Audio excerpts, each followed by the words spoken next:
Proper मोहरा माझा कुठून बसले मी बोलतो मारेगाव वाटलं बसलो. काय झालं असं झालं की आम्ही ड्रायव्हर जे होते बसचे ते व्यवस्थित आता रुटले होते. ड्रायव्हर जे होते ट्रक जे होता तो डायरेक्ट अंगावरती आला. डायरेक्ट आलं डायरेक्ट अंगावरती आला.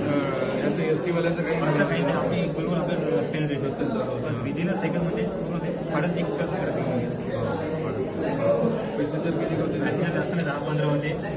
16 चांगलं होतं की जास्त त्या बाजूने किती होते 16 पॅसेंजर सांगितलं आम्हाला पूर्ण 15-16 पॅसेंजर होते. कारण की ज्या साईडने दुर्घटना घडली त्या साईडनं म्हणजे लकीली फार कमी पॅसेंजर होते. मला वाटतं 3, 4 ते 5 पॅसेंजर त्या साईडने त्यातले त्याचे सगळे झाले मी इकडल्या साईडला होतो.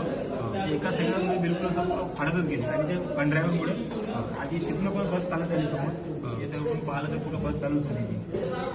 त्यावर म्हटलं स्टेरिंग पकडा कारण की बाकी लोक होते बसमध्ये आणि मी जेव्हा नाही म्हणजे ड्रायव्हरनी अशी माणूस टाकायच्या खाली ड्रायव्हर नाही पण हा तर मी जसा उठून पाहिलं एका सेकंदामध्ये ड्रायव्हरला मान टाकून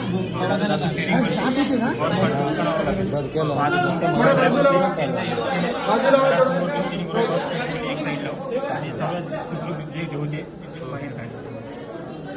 म्हणजे सर्व कंट्रोलमुळे बाहेर म्हणजे एक साईड लावून बस साईड लावली का मग नाही कंट्रायव्हरनी पूर्ण साईड युक्तीने ते घरासमोर बरोबर लावली साईड कारण ब्रेक लागत नव्हते पुढे फसलं ड्रायव्हर म्हणजे ब्रेक लागला काही चान्सच नव्हता ना हँड ब्रेक पडत होता ना काहीच पडत होतं. आता ते इकडं होतं की झाडाला प्रॉपर मोठं